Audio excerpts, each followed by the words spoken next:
So now let's see how we can enter current date and time inside of Google Sheets. So over here, you can see that I have this data sheet. And now what I'm going to do is I'm going to generate the current date and time. So to do that, the formula is quite simple. I can simply press equals on my keyboard and type in now.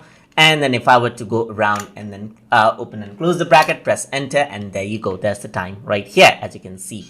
So if I were to go around and then refresh this out, then what happens is that the time gets updated every time, as you can see right here. So I can go around, refresh this out right here, and the time gets updated over here. Go again, and there you go. It's updated. Go again, and then it gets updated, as you can see right there. So let me just go around into 200% right here.